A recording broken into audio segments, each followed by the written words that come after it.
আসসালামু আলাইকুম এভরিওয়ান। এই ড্রামার প্রথমেই আমরা একটি মেয়েকে দেখি যার নাম ছিল ফাই।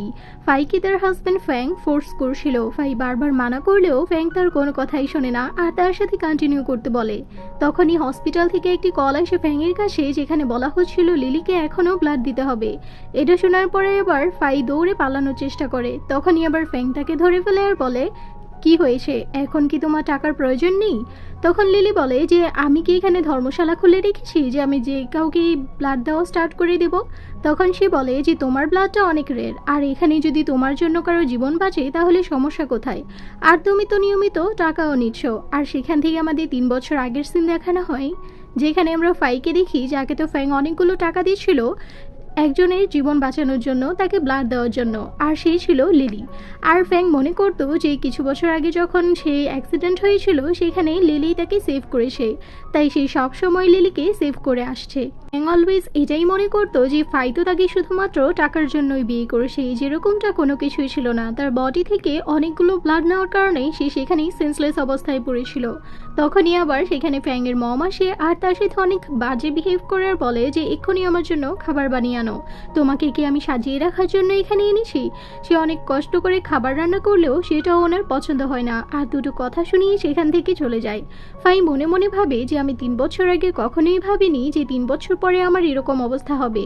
তখনই তার ফোনে একটি টেক্সট আসে যেটা লিলি পাঠিয়েছিল, আর পিকচার্সটা দেখে তার অনেক খারাপ লাগে। লিলি তাকে বলছিল যে তুমি কখনোই ফ্যাংকে পাবে না, কারণ আমি এটা হতেই দিব না।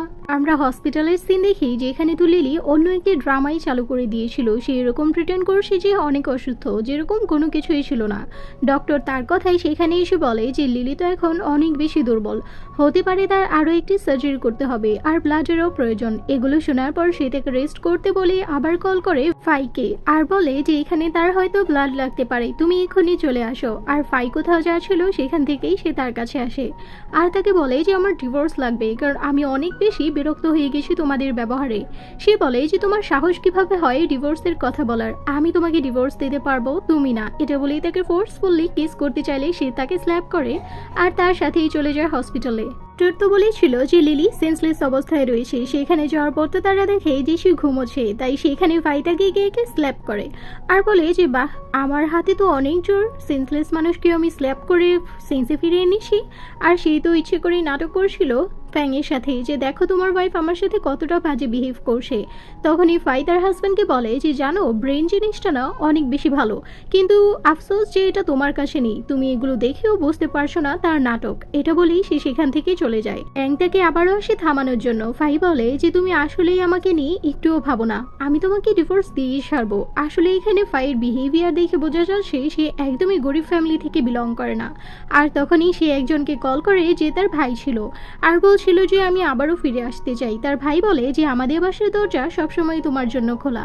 3 বছর আগে তুমি ভুল করেছো ঠিক আছে, কিন্তু তুমি যদি এই শয়তানটাকে ডিভোর্স দিয়ে চলে আসো আমরা সবসময় তোমাকে মেনে নিব আর তোমার উপর রাগ করে থাকবো না। এবার আমরা লিলিকে দেখি সে তো নেক্সট ডে চলে গিয়েছিল ফ্যাংয়ের মমের কাছে। আসলে ফ্যাংয়ের মম লিলিকে অনেক পছন্দ করতো, সেখানে তারা কথাই বলছিল।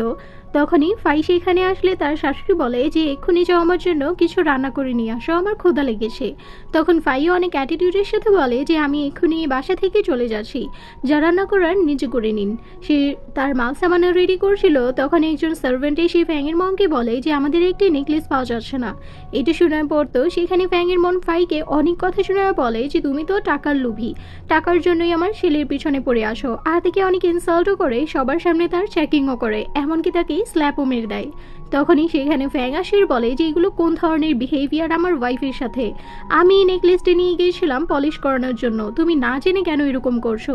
আর সেখানেই ফাই বলে যে অনেক হয়েছে, তোমাদের এই নাটক আর আমার দেখার দরকার নেই। আমি টেবিলের উপর ডিভোর্স লেটার লিখে দিয়েছি। আর সেখান থেকে চলে যেতে নিলে ফ্যাং তাকে থামায়, কিন্তু এবার সেই কার কথাই শোনে না। আর এখানে আমরা আবার লিলিকে দেখি যে এগুলোতে অনেক খুশি ছিল।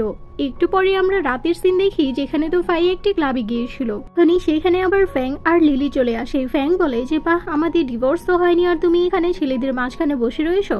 তখন সে বলে যে আমাকে বলার আগে নিজেকে দেখো, তুমি তো তোমার গার্লফ্রেন্ডকে সাথে করে নিয়ে দিনরাত 24 ঘন্টা ঘুরছো। এটা বলেই সে সেখান থেকে চলে যায়। আর লিলি সেখানে অনেক সুইট সাজার চেষ্টা করে আর বলে যে তোমার ওয়াইফ না এখন অনেক বেশি খারাপ হয়ে গেছে, আর সে তো তোমার কথাও শুনছে না, সে দেখছো তো কি করছে। একটু পরে আবার লিলি তার কাছে আর বলে যে তুমি যত নাটকই করে নাও না কেন, ফ্যাং তো আমারই থাকবে আর সে আমারই ছিল। এটা শোনার পর তখন ফাই বলে যে তুমি ফ্যাংকে নিয়ে নাচানাচি করো, এটাতে আমার কোনো আফসোস নেই, আমি তো আমার মতোই ঠিক আছি। কিন্তু সেখানে তো তার মতলব অন্যটা ছিল, সে ইচ্ছে করেই তার গলায় ধরে ফেললে সেখানে ফাইও কম না। ফাই যখন তাকে ধরে তখনই আবার ফ্যাং সেখানে চলে আসে। লিলি তো এটাই চাচ্ছিল আর ফ্যাংকে বলে যে দেখছো তোমার ওয়াইফ আমার সাথে কি রকম বিহেভ করছে। ফ্যাংও সেখানে বলে যে তুমি হয়তো সত্যিই পাগল হয়ে গেছো, আমি ভাবতে পারিনি তুমি কাউকে মারার চেষ্টা করবে। তখন ফাই বলে যে আসলেই তো আমিও ভুলে গিয়েছিলাম যে তোমার মতো আবর্জনার মাথায় ব্রেন আছে, এই সব কিছু দেখার পরও তুমি আমাকেই অবিশ্বাস করছো, যেমন চাই তাই করো। আর সেখানে লিলি তাকে বলছিল যে তুমি ফাইকে কবে ডিভোর্স দিবে। ফ্যাং সেখানে বলে যে আমি যখনই দেই না কেন সেটা তো আমার ইচ্ছে, তুমি এগুলো নিয়ে মাথা কেন ঘামাচ্ছ। আর এটা কখনো ভেবো না যে আমি তোমাকে বিয়ে করব, আমি শুধুমাত্র কৃতজ্ঞতা বোধে তোমাকে হেল্প করছি, এতটুকুই। নেক্সট মর্নিং ফাইকে দেখি সে যখন একটি বেকারিতে যায় সেখানে আবার লিলিও আসে। লিলি ইচ্ছে করেই সেখানে আসে আর তাকে জেলাস ফিল করানোর জন্য বলে ভালো হয়েছে তুমি তাকে ডিভোর্স দিয়ে দিচ্ছ, তুমি তাকে ডিভোর্স দিলেই তো আমাকে বিয়ে করে নেবে। আর সে বলে যে সে আমাকে অনেক এক্সপেন্সিভ একটি রিংও দিতে যাচ্ছে। এটি শোনার পর ফাইও কম ছিল না, সেই বলে যে এরকম ছোটোখাটো জিনিস নিয়ে আমাকে জেলাস ফিল করতে পারবে না, যে জিনিসটাকে আমি রেখে চলে এসেছি সেই আমার ইউজ করার জিনিসটাই তুমি ইউজ করছো। এমনকি তার হাত থেকে কেকটিও ফেলে দেয় আর তাকে ইনসাল্ট করে। এটা দেখার পর লিলি ইচ্ছে করেই ফাইয়ের গাড়িতে ওঠে আর তার ব্রেক ফেল করে দেয়। আর আমরা ফাইকে দেখি সে যখন গাড়ি স্টার্ট করে সেখানেই তার অ্যাক্সিডেন্ট হয়ে গিয়েছিল। লিলি আর ফ্যাং যখন এটা জানতে পারে হসপিটালে আসে। ডক্টর তো সেখানে বলছিল যে ফাইয়ের একটু ব্লাড লাগবে, আপনি চাইলে মিস লিলির কাছ থেকে এটা দিতে পারেন, কারণ এটা অনেক সামান্য ব্লাডই লাগবে, ওনার কোনো সমস্যা হবে না। এটা শোনার পর আবার সেখানে লিলি অনেক নাটক করতে থাকে আর বলে যে কখনোই সম্ভব না, দেখছো তো আমার শরীর কতটা দুর্বল। ফ্যাং সেখানে বলে যে এতটুকুতে কিছুই হবে না। তখনই সেখানে ইয়ান নামের একটি ছেলে আসে আর বলে যে ওর এই নাটকে তুমি বুঝতে পারছো না যে সে ব্লাড দিতে চাইছে না, যাই হোক আমার লিলিকে আমি ব্লাড দিতে পারি। তখন ফ্যাং জিজ্ঞেস করে যে তুমি কে। তখন সে বলে যে আমি যেই হই না কেন তোমার তাতে কি। তখন একজন নার্স এসে বলে যে ফ্যামিলি মেম্বার যেই আসেন ভিতরে যেতে পারেন। আসলে লিলির চাইল্ডহুড ফ্রেন্ড ছিল, সে তার থেকে বয়সে ছোট হলেও তাকে অনেক পছন্দ করত, কিন্তু লিলি সবসময় তাকে ফ্রেন্ডই ভাবে। সে বলে যে তুমি এরকম গদ্ধব মার্কা একটি মানুষকে কিভাবে বিয়ে করতে পারো, তার মধ্যে তো সামান্যতম ব্রেন নেই। তখন সে হাসে আর বলে যে আমি এখন বিজনেসে জয়েন করতে যাচ্ছি। তখন ইয়ান বলে যে হ্যাঁ, এটা তোমার জন্য অনেক ভালো হবে, তাহলে তুমি তাকে বোঝাতে পারবে যে তুমিও কতটা পাওয়ারফুল। আর সে এটাও স্টেটমেন্ট দিয়ে দেয় নিউজ পেপারে যে সে ফ্যাংকে ডিভোর্স দিচ্ছে, কারণ ফ্যাং তাকে ভালোভাবে ট্রিট করে না। এটা যখন আবার ফ্যাংয়ের মম দেখে সে অনেক রেগে যায় যে তার ছেলের ব্যাপারে এগুলো কেন বললো। আর সেও বলে দেয় যে এখানে তো ফাইয়ের দোষ ছিল, সে তার ম্যারিড লাইফে একদমই কোঅপারেট করছিল না। এটা দেখার পর আবার ফাইয়ের ভাই অনেক রেগে যায় বলে যে তারা এরকম নিউজ কিভাবে দিতে পারে। তখনই ফাই বলে যে আমার কাছে একটি প্ল্যান রয়েছে। আর নেক্সট সিনে আমরা দেখতে পাই যে লিলি যেই পিকচার্সটা তাকে দিয়েছিল সেটাই ফাই ভাইরাল করে দিয়েছে আর বলে যে ফ্যাং তো আমাকে চিট করছিল, তাই আমি তাকে ডিভোর্স দিতে চাচ্ছি। এইকে দেখি সেই তো একটি পার্টিতে ইনভাইটেড ছিল, আর তখনই সেখানে তার ভাই তাকে কল করে আর বলে যে তোমার যা ইচ্ছে তুমি করতে পারো, এখন চাইলে তুমি তোমার রিয়েল ইন্ট্রোডাকশনটাও সবার সামনে নিয়ে আসতে পারো। এটা শোনার পর ফাই বলে যে না, এর জন্য আর একটু সময় রয়েছে। তখনই সেখানে ইয়ান আসের বলে যে আজকের পার্টিতে কি তুমি আমার পার্টনার হবে। এটা শোনার পর সে ভাবে বলে যে চিন্তা করো না, সেখানে আমাদের দুজনকে দেখে সবাই চমকে যাবে, এমনকি আমি তোমার সেই গথব মার্কা হাজবেন্ডটাকেও জেলাস ফিল করাতে চাই। এটা শোনার পর সে রাজি হয়ে যায়। অন্যদিকে আমরা সেই পার্টিতে ফ্যাং আর লিলিকে দেখতে পাই যারা সেখানে গিয়েছিল। লিলি তো হ্যাপি ছিল যে সে এখন ফ্যাংয়ের সাথে রয়েছে। তখনই তাদের দুজনের এন্ট্রি হয়, যাদের দেখে তো সবাই অবাক হয়ে গিয়েছিল, কারণ ফাইকে সেখানে অনেক কিউট লাগছিল। আর সেখানে লিলি তাকে টন্ট মারে আর বলে যে ডিভোর্স হয়নি এখনো, তুমি তোমার বয়ফ্রেন্ড নিয়ে ঘুরছো। তখন সে বলে যে অন্যকে বলার আগেই নিজেকে দেখে নাও, আর তোমার মতো একজন সার্ভেন্টের সাথে আমি কথা বলতে ইচ্ছুক নই, এটা আমার মান সম্মানে বাধে। তোমাদের মতো মেয়েদেরকে তো অনেক দেখা আসে। আর তার এরকম বিহেভিয়ার দেখি তো ফ্যাং অবাক হয়ে গিয়েছিল যে তার মধ্যে এতটা চেঞ্জ চলে এসেছে। কিন্তু একা দাঁড়িয়ে কথা বলছিল। তখনই সেখানে লিলি যারা তাকে একই কথা বারবার বলতে থাকে যে ফ্যাং তাকে বিয়ে করতে যাচ্ছে। আছে। ফাই এটা শোনার পর বলে যে এত বোর করো না তো একই কথা বলে বলে, এটা তোমার জন্য আহামরি কিছু হলেও আমার জন্য সামান্য একটি জিনিস। এটাতেই সে তাকে বলে যে ঠিক আছে, এখন দেখা যাক যে ফ্যাং তোমাকে ট্রাস্ট করে নাকি আমাকে। আর ইচ্ছে করে নিজে পড়ে যায়, এমনকি ফাইকেও দেয়। আর এটা দেখার পর তো সেখানেই ফ্যাং চলে আসে, বলে যে ফাই তুমি এরকম কিভাবে করতে পারো। তখন ফাই বলে যে তোমার কি চোখ নেই। তখন ইয়ান সেখানে আসে, বলে যে আন্টি নিজেই পড়ে গেছো, আবার ফাইয়ের কথা বলছো, আমার ফাইকেই কিচ্ছু বলবে না। এখানে তো সে তাকে ফুল অফ সাপোর্ট করছিল। আর সেখানে লিলির যেহেতু ব্লাড বের হচ্ছিল, তখন আবার ফ্যাং বলে যে তুমি চিন্তা করো না, ফাই তোমাকে ব্লাড দিবে। তখন লিলিও একটু নাটক করে তাকে রিকোয়েস্ট করতে থাকে যে তুমি তো এতটুকু করতেই পারো। তখন ফাই বলে যে শাট আপ, এতদিন অনেক দিয়েছি কিন্তু এখন আর না। আর তোমাদের মতো এরকম অযোগ্য শরীরে আমার এরকম যোগ্য ব্লাড আমি দিতে চাই না। আমার এই ব্লাডটির অনেক মূল্য, যেটা তোমারও নেই। আর যেখানে আমি আমার হাজবেন্ডকে ছেড়ে দিয়েছি, সেই হাজবেন্ডকে দেখানোর জন্য আমি তোমাকে কেন ফেলতে যাব। আর তোমার মাথায় কি এখনো একটু মাত্র বুদ্ধি নেই। এটা বলেই তাদের উপর টাকা ছুঁড়ে মারে আর বলে যে ব্লাড কিনে নিও, তোমাদের মতো মানুষদের জন্য এটাই তোমাদের যোগ্যতা। এটা বলেই সে সেখান থেকে চলে যায়। আর আজকের ঘটনাতে তারও একটু সন্দেহ হয়।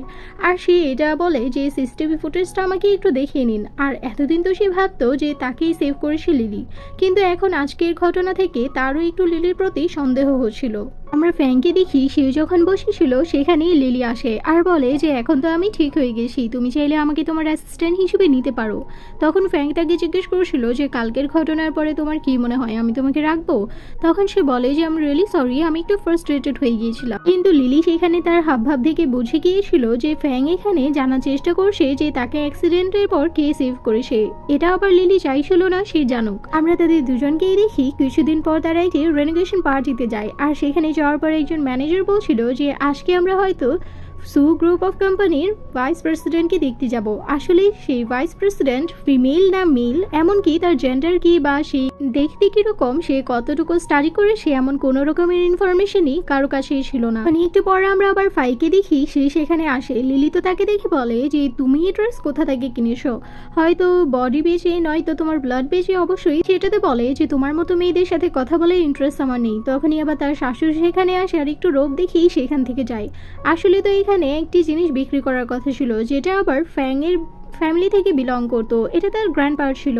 এখানে তো তার শাশুড়ি অনেক চেষ্টা করছিল ফাইকে টক্কর দিয়ে সেই জিনিসটা কিনে নেওয়ার জন্য, কিন্তু ফাই সেখানে অনেক দাম দিয়ে সেটা কিনে নেয়। এটা দেখার পর তার শাশুড়ি বলে যে তুমি তো সব টাকা সেদিন আমাদের উপরে উড়িয়ে দিয়েছিলে, হয়তো এখন তোমার কাছে টাকা নেই, নিয়ে নেও আমার কার্ডটি আর সেই জিনিসটা আমাকে দিয়ে দাও। এটা শোনার পর সেখানে আবার ফাই তার কথার উত্তর না দিয়ে ম্যানেজারকে একটি ব্ল্যাক কার্ড দেয়। আর এই ব্ল্যাক কার্ডটি দেখে তো তারা দুজনেই অবাক হয়ে গিয়েছিল, কারণ এটা অনেক রেয়ার ছিল, এটা সবার কাছেই থাকে না। আর তখনই আবার লিলি সেখানে আসে আর বলে যে আজকে তো তুমি এটা জিতে গিয়েছো, তাই নাও একটু ড্রিঙ্ক করে নাও। আর সে যখন ড্রিঙ্কটি করে সে সেখানে সেন্সলেস হয়ে পড়ে। আর ইচ্ছে করেই লিলি একটি হোটেল রুমে তাকে নিয়ে যায় আর মনে মনে ভাবে যে আজকে তো জু কোম্পানির ভাইস প্রেসিডেন্ট আসতে যাচ্ছে। আর সে মনে করে যে হয়তো সে একজন মেল, আর তাই ইচ্ছে করে তাকে এখানে রেখে যায়। আর রিপোর্টার্সদেরও বলে দেয় আসলে সে তাকে ক্যারেক্টারলেস বানাতে চাচ্ছিল, কিন্তু সেখানে তো ফাই একদমই সেন্সলেস ছিল না, সেগুলো নাটক করছিল। লিলি তো তাকে দেখে বলে যে এটা কিভাবে হতে পারে, আমি তো তোমাকে ড্রিঙ্ক দিয়েছিলাম। তখন ফাই বলে যে তোমার মতো মেয়েদের এরকম সস্তা জিনিস আমার উপর একদমই কাজ করবে না। আর বলে যে তুমি যে এই নাটকগুলো করছো এগুলো কতক্ষণ চলবে আমাকে বলে দাও, কারণ আমার টাইমের অনেকটা বেশি দাম রয়েছে। তখন সে বলে যে তুমি কি মনে করছো তুমি এই সু গ্রুপ অফ কোম্পানি ভাইস প্রেসিডেন্টের রুমে রয়েছো, এমনকি তোমার কাছে এই রুমে কি কার্ডও রয়েছে, তার সাথে তোমার সম্পর্কটা কি। তখনই সেখানে ফ্যাং আসে আর বলে যে লিলি থামো, আমি সব কিছুই শুনতে পেরেছি, আমি সব কিছু আশা করিনি তোমার কাছ থেকে। তখন আবার ফাইদাকে বলে যে তুমিও এখান থেকে যেতে পারো, কারণ অন্য সব ছেলেদের মতো তুমিও একই। তখনই আবার সেখানে ইয়ান ওয়াশরুম থেকে বের হয় আর তাকে দেখে তো ফ্যাং অনেক রেগে যায়, বলে যে এই ছেলেটা এখানে কি করছে, তোমরা দুজনে এখানে কি করছো। এটা শোনার পর সে বলে যে this none of your business, তুমি আমার ব্যাপারে কেন নাক গলাচ্ছ। তখন সে বলে যে দেখো এই ছেলের কাছ থেকে দূরে থাকো, সে কিন্তু প্লে বয়। তখন সে বলে যে এই পৃথিবীর সব ছেলেরাই ভালো, তোমার চেয়ে বেশি ভালো। এটা শোনার পর সে রাগ করে চলে যায়। আর বাহিরে আসার পরই সবাই আসলে সু গ্রুপ অফ কোম্পানির ভাইস প্রেসিডেন্টকে নিয়ে কথা বলছিল। এখানে তো ফ্যাং এর মম তাকে বলছিল যে দেখো আমি বুঝতে পারি না যে ফাই এটা কিভাবে কিনে নিল, এমনকি তার কাছে তো ব্ল্যাক কার্ডও ছিল। ইয়ানো সেখানে আসার বলে যে একটু পরই আমাদের ভাইস প্রেসিডেন্ট চলে আসবে। তিনি একটু লেট করেন, এটা স্বাভাবিক। তখনই সেখানে ফাই আসে আর সবাই জেনে যায় যে সেই হচ্ছে জো গ্রুপ অফ কোম্পানির ভাইস প্রেসিডেন্ট। যেটা শোনার পর তো তার শাশুড়ি মার মুখটা দেখার মতো ছিল। তখনই সেখানে ম্যানেজার আসে আর ফাইয়ের সাথে ফ্যাংয়ের দেখা করিয়ে দেয়। সেখানে তো ফ্যান এরকম রিয়েক্ট করছিল যেন সে চু কোম্পানিকেই চিনিয়ে না। সেখানে ভাই বলে যে আপনার সাথে দেখা করে ভালো লাগলো। আর তখনই আবার ফ্যাং সুযোগের সদ্ব্যবহার করে তাকে ড্যান্সে ইনভাইট করে। আর ফাইও সেখানে সুযোগ বুঝে বুঝে তার পায়ে পা রাখছিল, কিন্তু তবুও সেখানে ফ্যাং হার না মেনে সেখানে তো সবার সামনেই তার অনেক ক্লোজ হয়ে পড়ে। এটা দেখার পর ইয়ান এতটাই রেগে যায় সে তাকে পাঞ্চ মারে আর বলে যে তুমি ভুলে যেও না যে তোমাদের এখন আর কোনো রিলেশন নেই। তখন ফ্যাং বলে যে সে আমার এক্স গার্লফ্রেন্ড আর এক্স ওয়াইফও।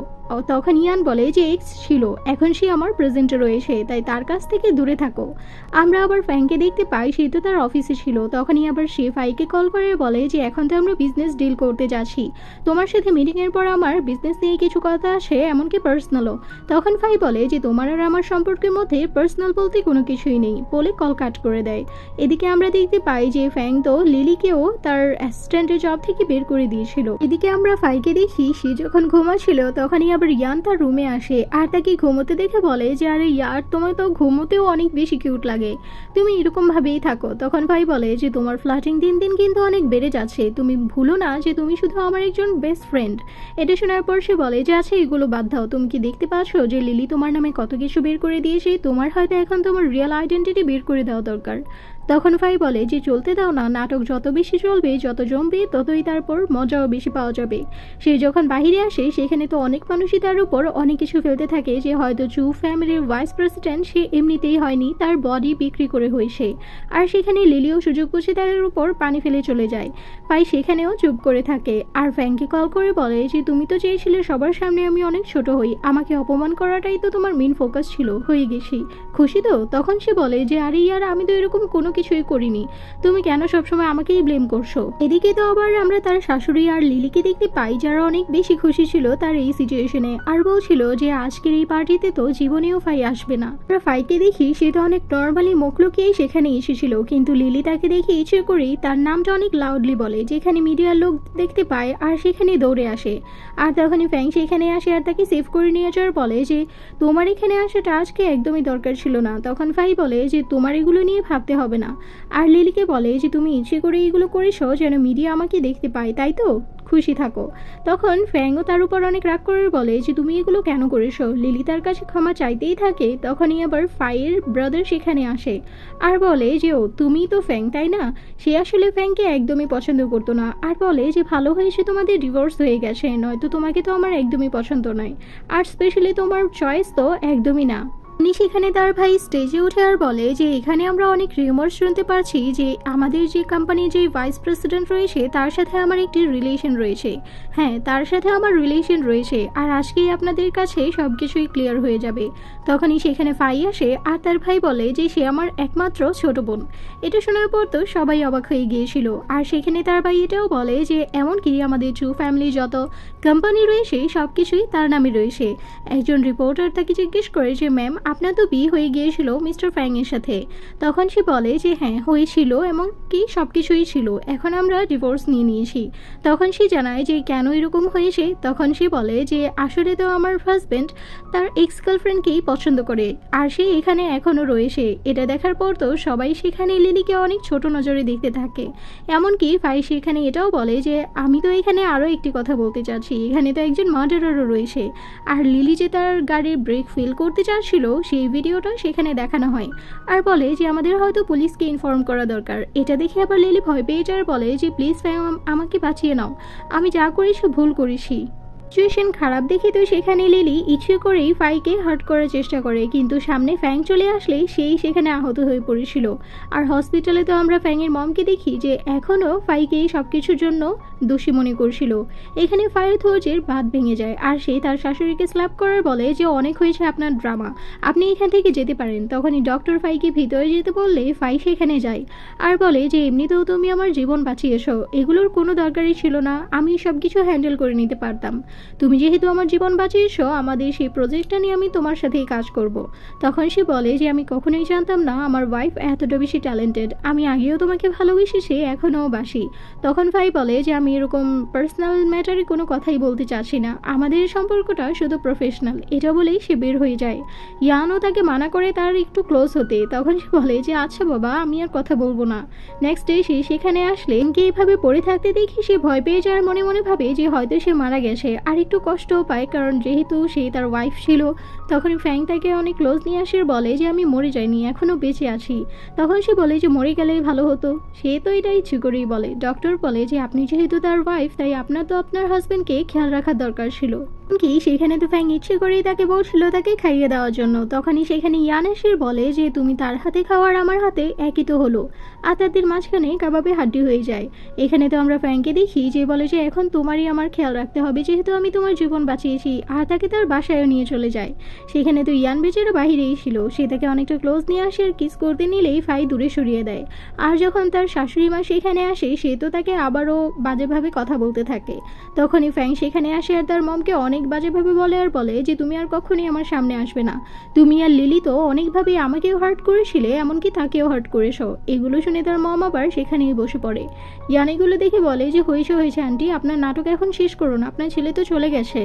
আমরা ফাইকে দেখি যে বসে বসে ভাবছিল যে সে আসলেই এখনো তাকে ভালোবাসে কিনা। তখনই আবার ফ্যাং তাকে কল করলে ইয়ান তার হাত থেকে ফোনটি নিয়ে নেয় আর বলে যে আমাদের এরকম ইম্পর্টেন্ট টাইমে প্লিজ আপনি আমাদের ডিস্টার্ব করবেন না। এটাতে আবার সে অনেক বেশি জেলাস ফিল করে। কিছুদিন পরে তারা দুজন একটি গাড়িতে যাচ্ছিল, সেখানেই তাদের দুজনেরই অ্যাক্সিডেন্ট হয়ে যায়। আর হসপিটালে ইয়ান তো অনেক বেশি টেন্স ছিল ফাইকে নিয়ে। ফাই তো সেখানে এরকম প্রিটেন্ড করছিল যে সেই চ্যাংকে চিনিই না। সে ফ্যাংকে দেখে বলে যে আমি স্ট্রেঞ্জারদের সাথে থাকতে পারবো না, আমার রুমটি চেঞ্জ করে দাও। ফ্যাং এটাতে অনেক কষ্ট পায়। এমনকি অফিসে যখন সে তার জন্য টিফিন নিয়ে যায়, সে সেখানেও বলে যে আপনি তো স্ট্রেঞ্জার, আমি আপনার সাথে কথা বলতে পারবো না। ফ্যাং সেখানে অনেক কিছু মনে করাতে চাইলেও সে কিছুই বলে না। একটু পরে আবার ফ্যাং যখন তার ক্যাবিনে আসে, তার হাতে থাকা একটি ব্রেসলেট দেখেই বুঝতে পেরে যায় যে আসলে তো ফ্যাংয়ের জীবনটা সেই বাঁচিয়েছিল। কিন্তু ফাই সেখানেও আর কিছুই বলে না। এগুলো দেখে সে অনেক কষ্ট পায়, কারণ তার মনে হচ্ছিল যে হয়তো বা ফাই তাকে একেবারেই ভুলে গেছে। তাই সে অ্যাব্রডে চলে যাওয়ার কথা বলে। তখনই আবার সেখানে ফাই আসে। সেখানেও আবার ফ্যাং তার কাছে ক্ষমা চাওয়ার একটি চান্স দেওয়ার জন্য বলে। আর ফাই এখানে মেনে যায় আর বলে যে এখন থেকে কিন্তু এটা ভেবো না যে আমি ইনোসেন্ট আর আমাকে টর্চার করতে পারবে। লাস্টে আমরা ফাইয়ের বার্থডে সিন দেখতে পাই, যেখানে তো ফাইকে অনেক কিউট লাগছিল। তার ভাই অনেক খুশি ছিল তার খুশিতে। আর ইয়ান সেখানে আসে আর তার সাথে ডান্স করতে চায়, আর সেখানে তার চিক্সে কিসও করে। এগুলো দেখে আবার ফ্যাং দৌড়ে আসার বলে যে ভাই এগুলো কি হচ্ছে, সে তো আমার বউ, প্লিজ আমার বউর কাছ থেকে দূরে থাক, আমার বউর উপর নজর দিস না, এখানে কত মেয়ে আসে। তখন সে বলে যে ঠিক আছে, কিন্তু কখনো যদি তুমি তাকে হার্ট করার চেষ্টাও করো, তাহলে কিন্তু ফাইকে আমি আমার কাছে নিয়ে আসবো, কারণ সে আমার কাছে অল টাইম ফেভারিট থাকবে। তখন সে বলে যে কখনোই না, আর সবার সামনেই তাকে প্রপোজ করে। আর ফাইও সবকিছু ভুলে গিয়ে তাকে অ্যাকসেপ্ট করে নেয়। আর এই কিউট ড্রামাটি এখানেই শেষ হয়ে যায়। Subscribe for next cute drama. আল্লাহ হাফেজ।